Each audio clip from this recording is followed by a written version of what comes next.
So yeah, we got a huge pay-per-view coming up. See? Yo, I was just mentioning earlier, this is the greatest time to be a wrestling fan because of course, you got AEW PLE that's happening Saturday afternoon. Believe it's around 3 p.m. Eastern time. And you got a lot of good matches on that card. But then a little later that night, you got WrestlePalooza, the first, and correct me if I'm wrong, the first PLE to happen on ESPN. Bro, that's Let's crazy time, man.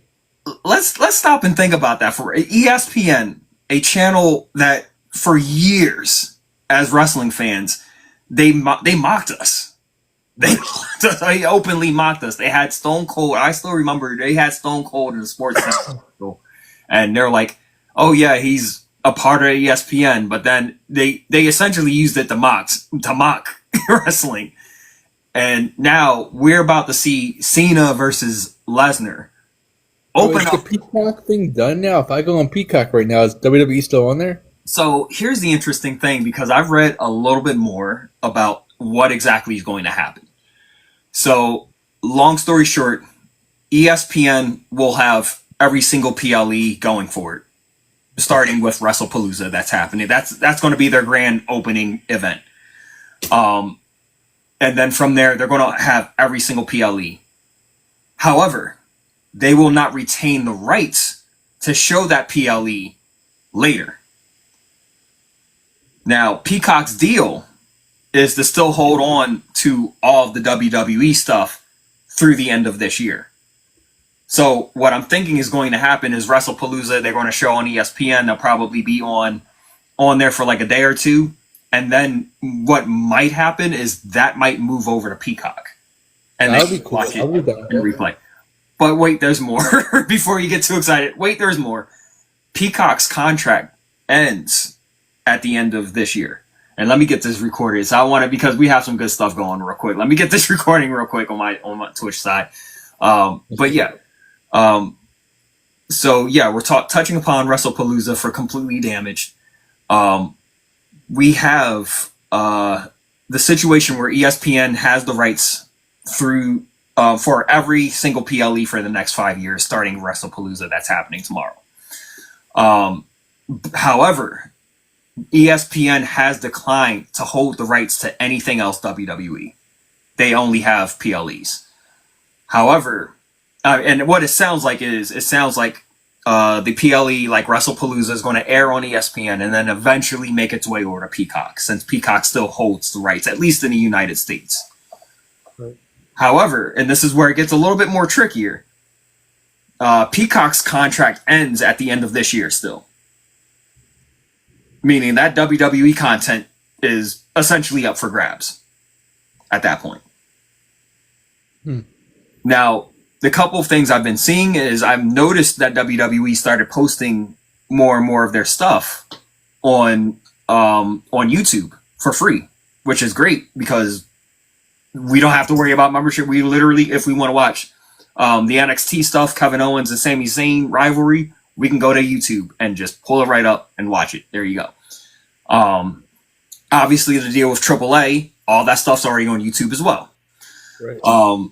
The deal, or they have WCW has their own channel now. They started putting up ECW stuff now, all on YouTube. I kind of feel like either one of two things is going to happen. Either we're going to be like the rest of the world, where all of our WWE stuff outside of PLEs, at least, will be on Netflix, or they're going to do a soft transition where half the stuff is on Netflix, like Raw, the Big E show on WWE's Top 10, and all that stuff is going to be on Netflix, but the library is going to be on YouTube, which I think that's actually a pretty good deal for everyone. Like, and all of us. Right. Oh, what's that? You meant on Peacock or Netflix? Oh, Netflix. Because Really? because my thought is that if Netflix already owns the rights overseas, it would make the most sense for them to be like, all right, these rights are out for grabs. I don't know what's going on with Peacock. It kind of seems right that Netflix would just step in. And ESPN purposely said, no, we don't want the library. We just want PLEs. Gotcha. So it kind of leaves it up for grabs. And I kind of feel like it leaves the door open for Netflix that already has the deal anyway. Or they just go to YouTube route. Like, I feel like YouTube's probably better for us fans that like to watch the old content and don't want to pay yet another subscription. Well, I'm fine with the Peacock, man. Like everything's all set up, ready to go. Like instead of $9.95 and all that stuff, man, let's just keep it how it is. Yeah. Everything's right there. If I want to watch an old school pay-per-view while I'm eating my lunch real quick when you got 10 minutes to spare, you put on a thing. I don't care if there's a commercial. Like, that's so easy. YouTube, I get. Yep. It's free. If anyone loves free, it's me. Trust me. But like, I just don't like, right, I don't like change like that. Like, just keep it the way it is, man. Like, don't be trading TNA for WWE on Peacock and all that stuff. I mean, but we'll see. But let's talk about this WrestlePalooza, man. Yes. While we're on this live. Yep. John Cena versus Brock Lesnar is supposed to start off the show. What do you think's behind that they're starting off the show? So a couple of things, and this is something I noticed that ESPN has been doing the last week. ESPN has been busting their butts to produce this show to the point where, like, now you see it on SportsCenter, you see it on like all these shows. Like, it's still mind-boggling to me that ESPN is doing this, but they're putting in together packages for certain people. So obviously they have a John Cena package where it's like, yep, this is John Cena's one of his last pay-per-views and it's going to be on ESPN. So they have a whole package just with John Cena. They have the John Cena commercial and all that. But also, and especially this past week, they started putting together packages for Seth Rollins. And now Seth Rollins is also on the NFL and network, which ESPN also owns. And he's a special contributor there. They had a segment on First Take with that Stephen A. Smith show. They had a segment with AJ Lee and CM Punk, like showcasing them specifically. And then they had a segment with Becky Lynch on ESPN as well. I feel like, and it's a great move by ESPN, makes perfect sense, and it shows exposure for WWE as well. They want to showcase that, like, yeah, these are the people that are going to be the big stars going forward. Like, John Cena obviously is the biggest star right now. We're going to show his match first because you have to think, this is the first, like, big event that ESPN has for their streaming service. This is the first one. So they want to go all out, and they want to make sure that eyes are on the screen, like, the very second it pops on. And I get that. Yeah. So that's why I could see them putting that match first. It makes perfect sense to me. And I kind of feel like that AJ Lee, Punk, and Rollins and Becky Lynch match is going to be main event. That's what I think. Okay. I like that idea, man. Now, with the John Cena Brock Lesnar, do you see Cena losing? You know what? No, I don't. And furthermore, I feel like this is a one-off for Lesnar. I feel like he does this one match and he rides off in the sunset again for a couple of reasons. One, we have no idea what's going on in this investigation still. He's still involved. He's not involved. I don't think they want that drama. And the simple fact that the only reason he's back is because Cena made the call.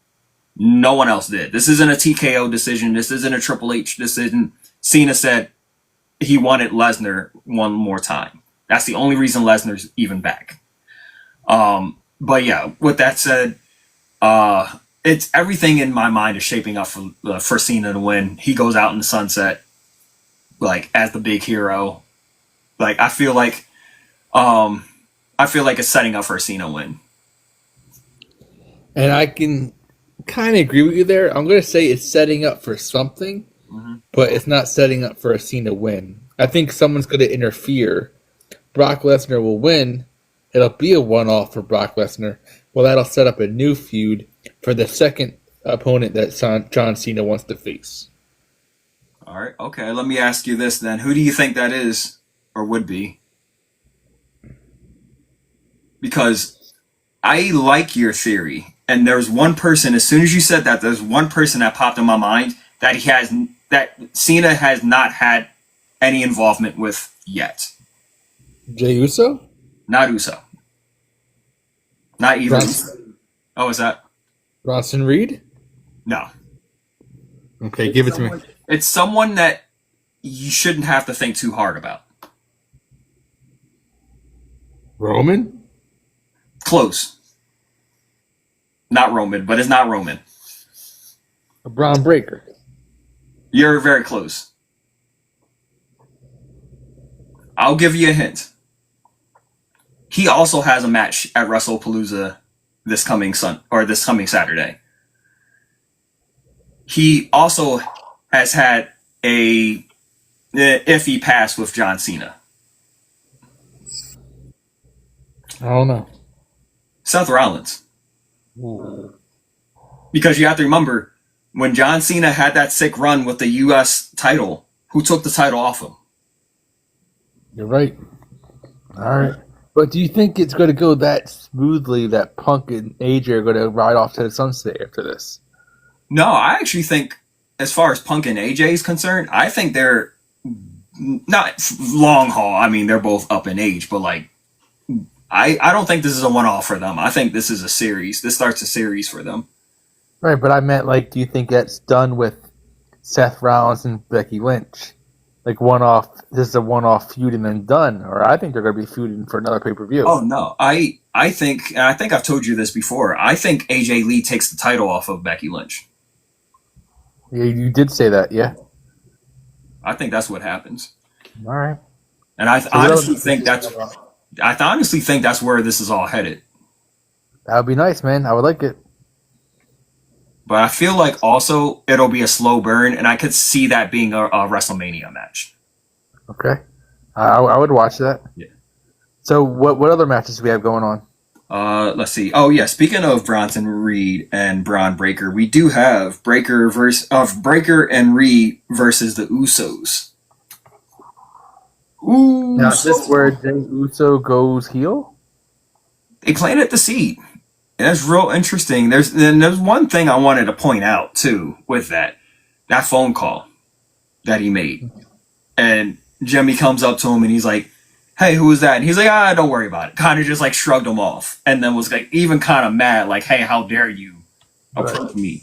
And I'm like, why is he acting that way? Mm-hmm. So it'll be real interesting, but I like the unpredictability.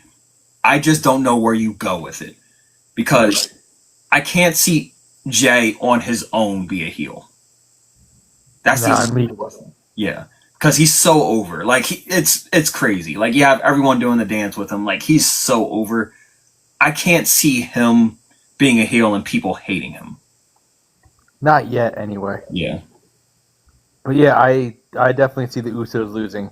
Yeah. Paul Heyman, Bronson Reed, and Braun Breaker. It just, you can't stop that run right just yet. Yeah. I feel like honestly, it's going to lead to the two of them getting titles, the tag titles. Oh, that'd be great. Yeah. I don't agree with them taking it off of Judgment Day. No, not yet. Yeah. I feel like you have to have another team. Like, and the problem with, at least with Raw, and it was a problem that I noticed, specifically when the New Day had the titles and they were fighting against Judgment Day. I don't necessarily hate. I don't like the heel versus heel matches for that reason. Because, like, who's the heel in that situation? Like, the New Day, obviously, but they're going up against the Judgment Day, who are also heel. So, like, who are you, like, pulling for in that situation? I mean, personally, I was pulling for Judgment Day myself because I just wanted to see them keep rocking their super group. But matches like that don't make any sense to me because it's like, where's the tension at exactly? Correct. Other than, like, oh, they're going after the titles, which, I mean, sports-wise, it makes sense. But come on, we're talking about wrestling here. Like, we're talking about practice. Not practice. Not a game. Not a game. Like, we talking about wrestling here. You got to have the story, and you have to have the story mean something. And like that match just did not make any sense to me whatsoever. But right. I don't think it's a problem with the teams necessarily. I just feel Raw's tag team division's just so weak that, like, who else was going to go against those two teams? Right. So what's another card? What match you have on this card? Yeah, let me see who we got. I might have to look that up. So I got Lesnar beating Cena. setting up a new feud with John Cena with someone else. Maybe Seth Rollins, we said. We got Braun Breaker and Bronson over the Usos, teasing a heel turn, but not happening just yet. Yeah. LA Knight, isn't he in a match? I don't think he has a match. Ooh. I do not think he has a match. I think they put him in on the Raw match because he doesn't have a match at Maybe WrestleMania. he is the one that tries to help out the Usos to win and get super kicked by accident by Jay. He slides in the ring and does a mic check to Jay, helping Bronson Reed and Breaker win. You know, that's a good point. Because I completely forgot about the LA Reed, or not LA Reed, LA Knight factor. Nice. I completely forgot about that. That's a good point. He could affect that match. Mm-hmm. Yeah, I feel like Reed and Breaker are going to win. He's going to interfere because he already was introduced as a big player in that match. Correct. Yep. Yeah. Wow. I didn't even think about that. All right, we got matches here. So we have already mentioned Cena and Lesnar. Already mentioned Usos and and a Breaker and Reed team. Already mentioned CM Punk, AJ Lee, against Rollins and Lynch. Oh yeah, duh. Cody Rhodes versus McIntyre. That might be the main event. I just realized that might be the main event. Drew's the underdog, man. He gets the short end of the stick way too much for the talent that he has. Yeah. Now correct me if I'm wrong. Does Cody have the title? Yep. He's right now he's the SmackDown champion. I can't remember, they named the titles weird, so I'm just going to call him SmackDown champion. Now do we see another interference by like a Randy Orton or? Yeah, maybe. I would assume Randy Orton on McIntyre. Right. But I think a way to make it interesting is if you have him interfere during match. And then Cody gets kind of pissed off at him because they haven't had that tension yet. And he's like, hey, I was trying to defend. And then Orton, just out of pure nature, because he hears the voices again. He's hearing those voices again. He, out of nature, he RKO's Cody. And that sets up a later match. Or maybe he arcades both of them. Yeah. Then leaves, and then Cody gets up and ends up winning the match. Yeah. Leaving everyone. Or disqualification because. Ooh, that's true too, man. Yeah, because and then that would piss off Cody because he'd be like, hey, I'm trying to defend my match, or trying to defend, he gets pissed off. That leads to Randy listening to those voices again. Might be trying to punt him. That's true. Yeah. All right, so that's 4. What else we got on this card? Last match mentioned, because Triple H loves his 5 matches. Keep it to 5. Last match mentioned is Io Sky versus Stephanie Valkyrie. This is for the vacated Raw Women's Championship. Here's a little flip side to this now. Do we have a little twist in this match? Does Rhea Ripley come down and makes it a triple threat? And does she finally beat Io Sky? That is interesting. And they introduced, matter of fact, they just had the match at NXT Homecoming this past week, the 3 of them. Or no, not Io Sky. Io Sky wasn't involved, but still, they had the match together. So you're kind of introducing her as a major player in a feud too. And that's the other thing with this match too. And now granted, timing kind of sucks. Like Naomi, obviously the whole reason it vacated is Naomi's pregnant. Congratulations to her and Jimmy. Which, although now with how wrestling has been, I don't know if she's truly pregnant. I don't know if this is a fart. She goes up and laughs and says, "Hey, I tricked you all." You never know in WWE anymore. Lines are so blurred. But let's just say that her pregnancy is real. And congratulations to both of them.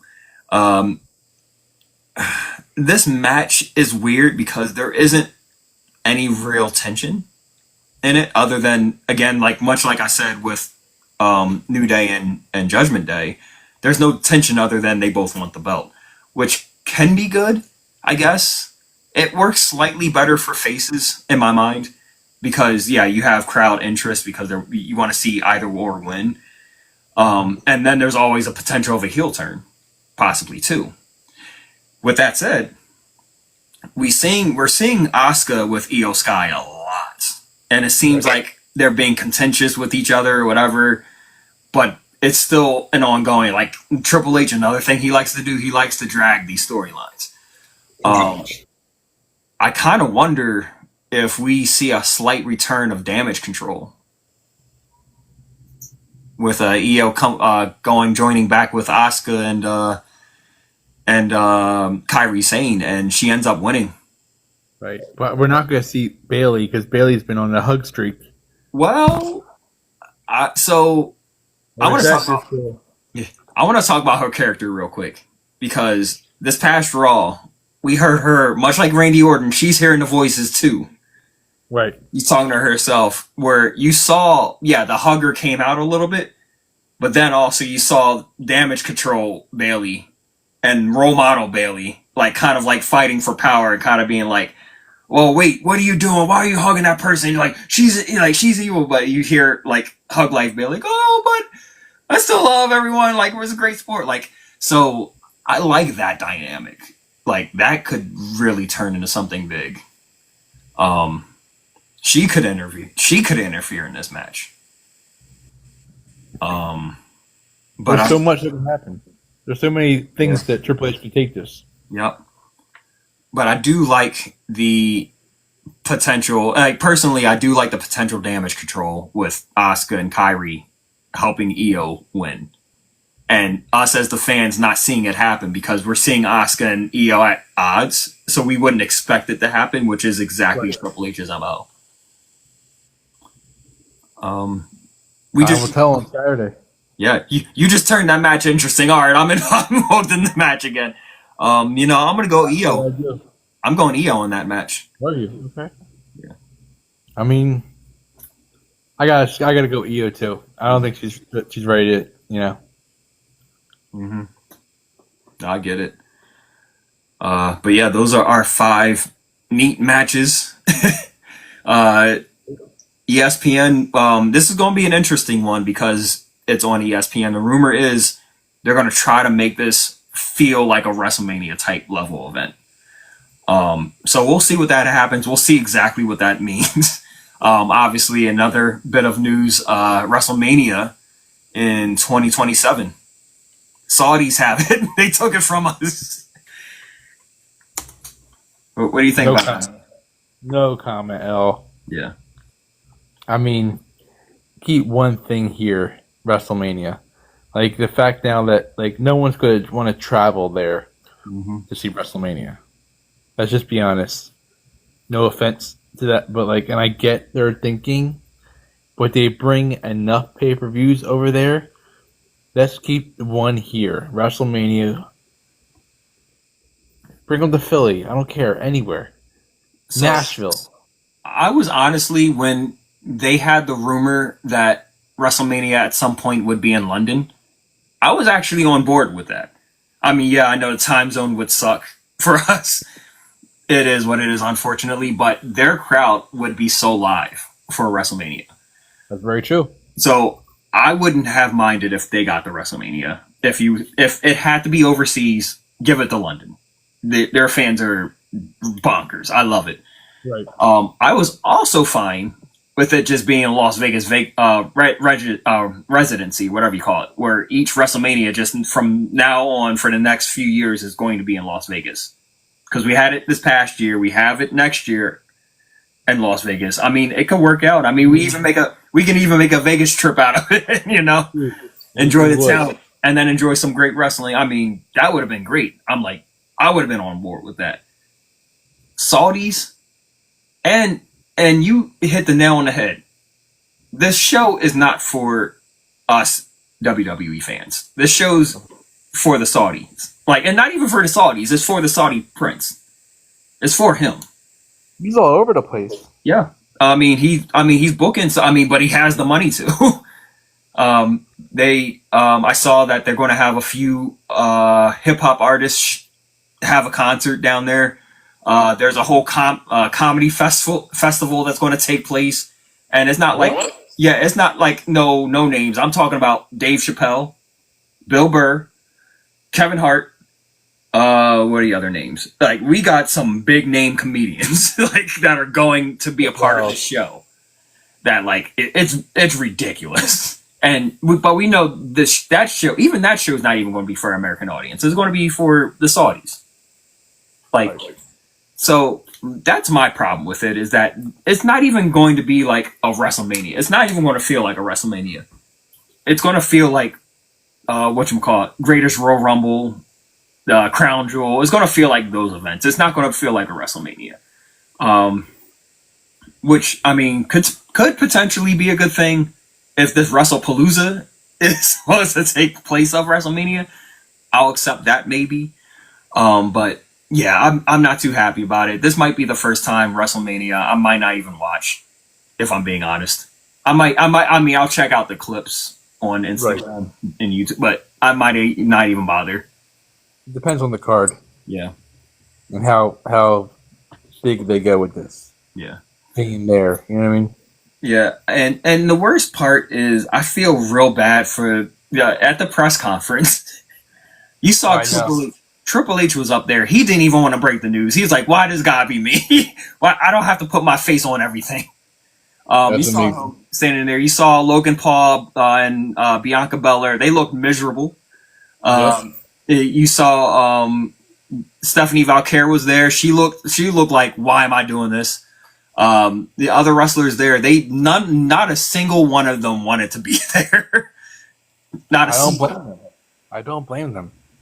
So, but yeah, that's why I'm like, even if the card is good for WrestleMania, I don't even know if their hearts would be into it. They probably just going through the motions. Like, all right, I'll do enough to at least get my paycheck. Yeah. Yep. But yeah, man, that's RC and D's predictions for WrestlePalooza. Obviously, anything's happening. Anything can happen. And we have the TNA NXT thing going on. There's so much going on, and I'm thinking next week we dive into the results of AEW and WrestlePalooza and see where we stand. Oh yeah, absolutely. Absolutely, dude. Like I said, great time to be a wrestling fan. Who would have thought, man? And these are two. You think about it. Yes, we can get upset at TKO and their decision to go to the Saudis and whatever, but overall, we are getting a lot of content here. We are. It helps to take mind off of things that that may be more important. But you know what? We're here to talk pro wrestling. We love this. Me and RC love this, honestly. And yeah, I'm very excited. I'm pretty excited about both these PLEs. You have everything that AEW is doing.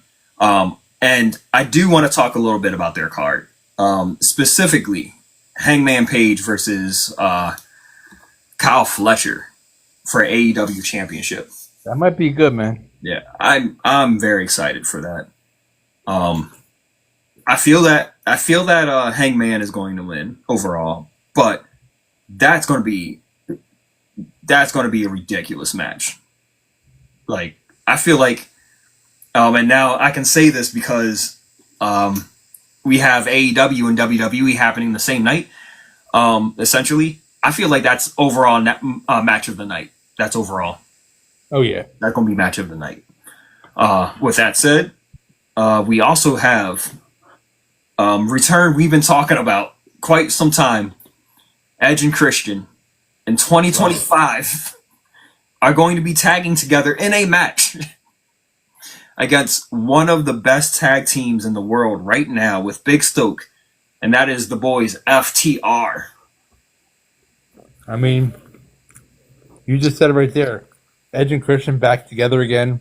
This is not a one-off. Yeah, they're going to see how much they gel, and they're going to want gold. Yeah, I feel I go one step further. I think they win the tag team titles eventually. Oh, hell yeah. Yeah. I agree. I think that's where this is all headed. They go out. This is their last run as Edge and Christian, and they win those titles. Yep. But yeah, like that's. I feel like that's going to be a pretty decent match. We have also the Hurt Business. We hurt people. Bobby Lashley, Shelton Benjamin, MVP, going up against Ricochet. And I can't remember his group name. I'm looking for the two guys' name now. Tama and someone else. Yeah. Oh, here it is. I don't know. I think the Hurt Business is just too powerful, man. Yeah. Lashley, MVP, Benjamin, maybe Cedric Alexander eventually. I mean, well, it was interesting. I thought he was going to end up in AEW. It just looked like a natural match. And then all of a sudden, he shows up in TNA. Which impressed me too. Does that mean now he can work for NXT still? Yeah. I mean, technically that's on the table. Him and then Cora Jade also went to TNA as well. So you can say the same thing about her. Well, okay, so it's Ricochet and GOA is their group name. Gotcha. Versus the Hurt Syndicate. I watched while I was working today. I ended up watching Dynamite, catching up on it. This was the match that I was like, I had to like pause what I was doing. Cause I was like, it was getting real intense. Their preview match, but we had Tonka versus Bobby Lashley on Dynamite, and as a little bit of a preview, and that got real violent real quick. Like they showed why they were called the Hurt Business. They hurt people. But yeah, I'm just from that segment alone, that got me hyped for this match. I was like, okay, like you have MVP comes up to Ricochet, and he's like, all right, I had enough of you, and he just like whacks him with the cane, like to the point where the cane just shatters. Like, I was like, wow. And then you have like Shelton Benjamin kicking people in the face. like old school Shelton Benjamin. I was like, dang. And then like he's so athletic. You have Bobby Lashley of all people taking dives, which I never thought I'd see in my life. AEW do whatever they got to do to stay afloat. Yeah. That all them doing all of that got me so excited for the match. It got me so excited. But yeah, we have that match. We have who else? We have for the AEW United Championship a 3-way. Now I'm going to butcher the names. I'm going to try my best. Obviously, we got the Rainmaker Okada, Takeshita, and then both of them going up against Dorada for the AEW United Championship. I think Okada retains. Okada is that dude. He's him. He is, yeah. He's him. No offense to Carmelo Hayes, but oh yeah, Okada's him. But yeah, I'm picking him for that match. Like real quickly, we do have Big Bill versus Eddie Kingston. That's just going to be like Eddie's making his return, right? Yep, that's his return match. I feel like that's going to be a Big E style match. Big men beating. Because Eddie's got something to prove, man. Yep. Coming back from injury and all that, and everything he worked hard to get back in shape for. Mm-hmm. And then you also got Big Bill, who's been on a decent run too. Like because ever since Jericho left, he's kind of like, hey, I kind of lost myself, and now he's starting to get the momentum. He had Keith by his side, like kind of just like keeping him motivated, and when he has his head in the game, he's a monster too. Like you don't sleep on him. And then one of my favorite matches on this card is Mark Briscoe and MJF. That feud, I love it. Yep. And shout out to MJF. I want to take a quick second to acknowledge, because I'm putting my movie hat on for a second. I just watched Happy Gilmore 2. He does a phenomenal job in that movie.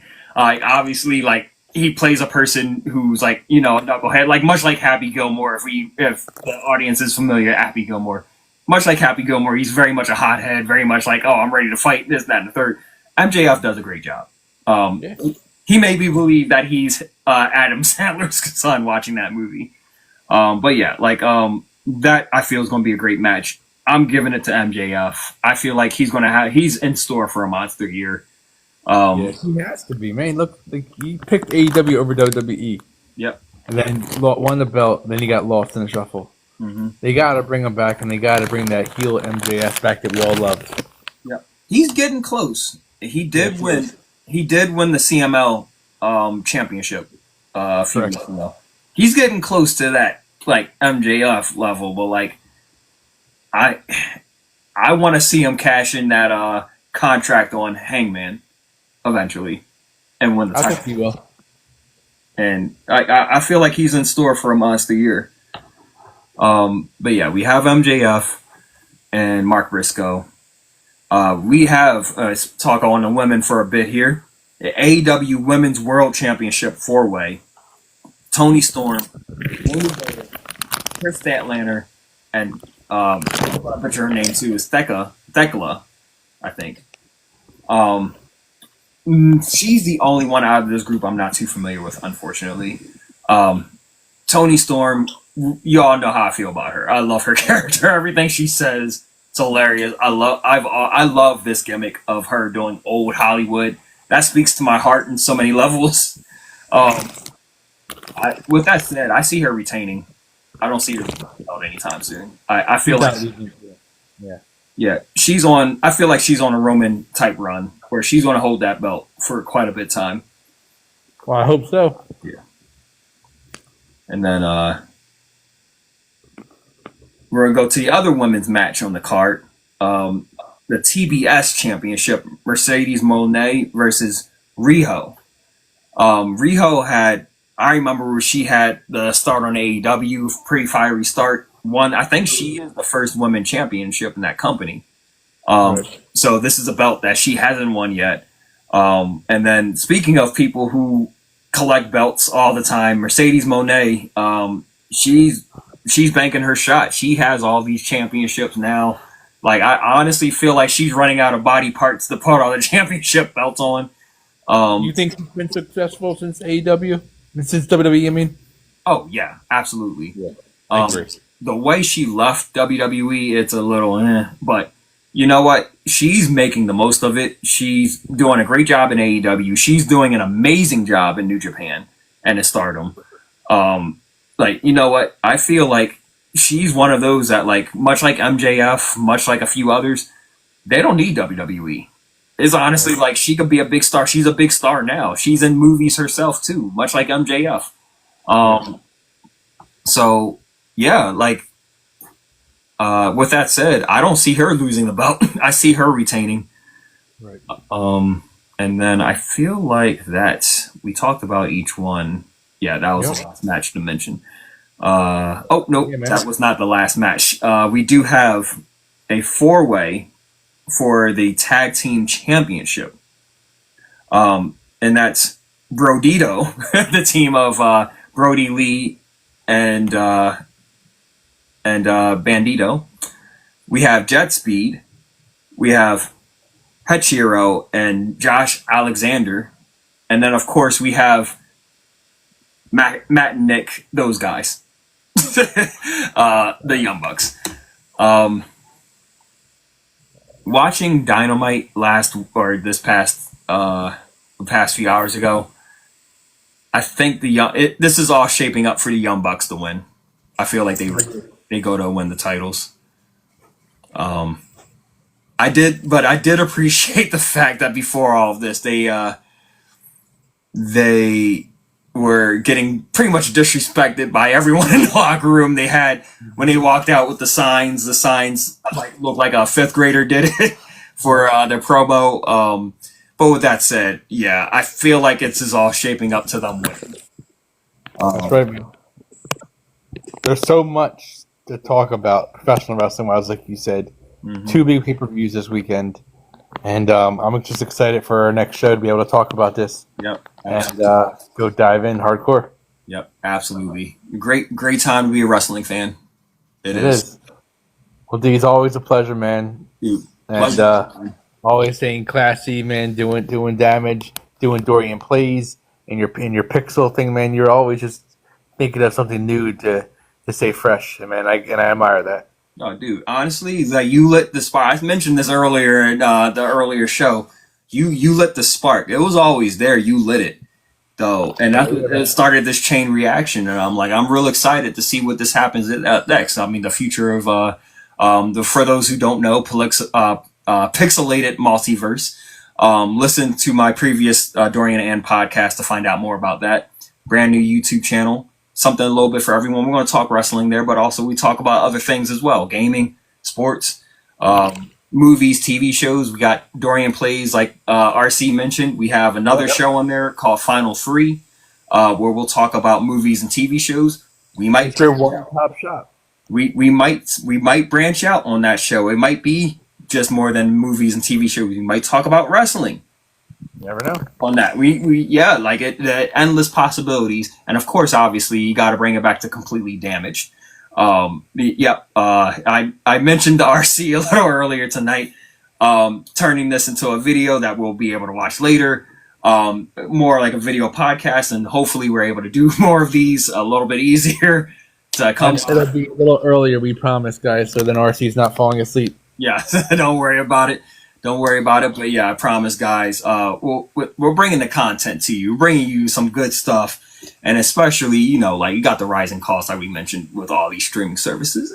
And you're talking, and especially ESPN, you're talking about paying money to like all these guys that, let's face it, they don't know any more about sports than we do. They don't know any more about wrestling than we do. Correct. Damaged. Yeah. Just come to us. Come to us. Okay. We give it to you. It's right here. It's available to you. We got the audio. We got the video. It's available. Come to us. And you got these friendly faces, so come on. Yeah. Enough said. Yeah. We got RC, one of the greatest of the podfathers. I'll try, man. Enjoy your night tonight, man, and you too. Stay classy like you always do, and keep winning. Yo, dude, same man. We doing this. Like I said, man, I'm excited for what the future holds. This is just the beginning. There's plenty more. I love it. Yeah. Keep doing your thing, man. Keep doing this live, and I'm signing off, and I'll see you at the matches, man. All right, man. Stay damaged. Peace out.